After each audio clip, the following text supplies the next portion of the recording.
What's going on, everybody? It's Brian from Brian Loves Bonsai. Today I'm going to be repotting this triple trunk Tiger Bark Ficus. It's a Ficus microcarpa. Today I'm going to walk you through what I'm doing through the repotting process. I did go ahead and give this tree a big styling update, but I didn't record that. I do have a 360 of that at the end of this video, so if you want to see how the tree is styled currently today, you can check that out at the end of the video. There's a full 360 in high definition, so I would advise you to skip ahead if you don't want to watch the whole thing. Right now I'm just working the roots. I'm trying to loosen up everything. Some people are pretty aggressive and they'll just saw off the whole bottom portion of the root ball, and I generally don't like to do that. I kind of try and work with the whole tree, see what I have going on down there. I am going to end up, pruning a lot of these roots that you see that are really long, but I'd rather do it in a piecemeal process than just kind of hack away. As I'm going through and just kind of working these roots out with my hands, I'll kind of just put some background music on to be played. I'm going to work them out, and then eventually I stumble upon the stumps at the base of the tree, and there's pretty much, a line where the roots are above that and there's not anything growing out of there. It's pretty much just dead wood. And I go for a couple of different saws and try and, condense the root ball as best as I can.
So as you can see, I've got my pruning saw, and I'm just kind of going at the base of these. There's some pretty thick wood. This is the thinner side. There's a couple of pieces of wood. They're still alive. They're not dead, but they didn't have very much roots on the ends of them at all. So I'm going to try and shorten the root base by sawing this and just kind of condensing it to make it a little bit shorter so it can fit in a bonsai pot.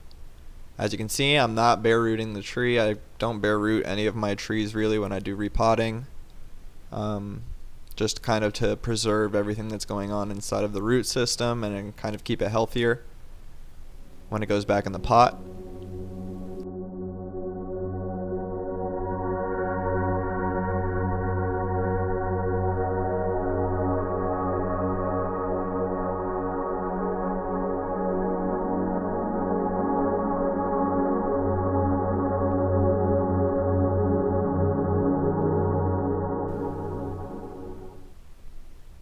So you could see that I took the tree down a couple of inches, but I still want to bring it down further, so I grabbed my electric reciprocal saw.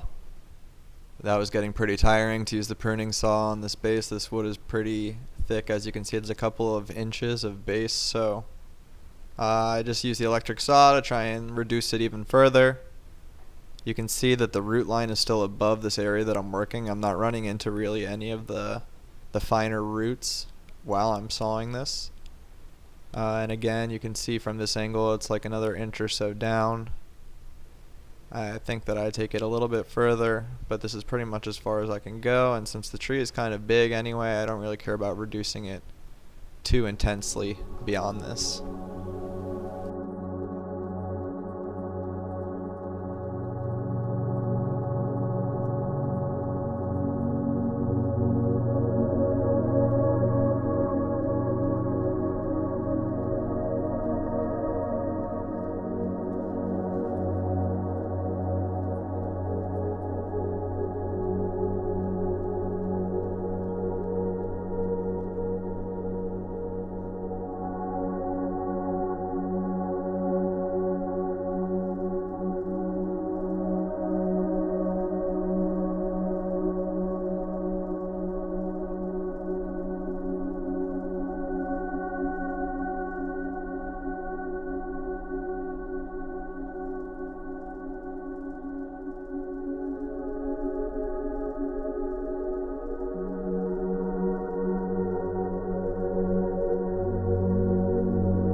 So as you can see, I was able to get the root ball reduced a little bit more. It's down to a good size now, and it fits directly into this bonsai pot that I have. It's a good size.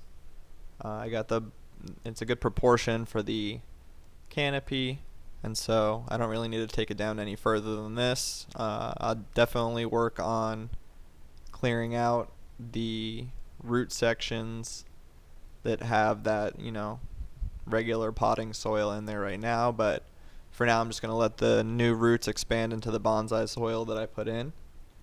Right now I'm using a bonsai soil mixture of granite, lava rock, diatomaceous earth, and vermiculite for water retention. It's all inorganic, nothing organic in my soil right now, and it seems to be doing a pretty good job. The trees seem to like it. It's pretty well draining too. So I'm going to just finish out this repot, and then you'll see the tree in 360 degrees, both like this and then with the current styling. So I hope you enjoyed this video. I hope you liked watching the repot, and let me know if you have any questions at the end. Enjoy.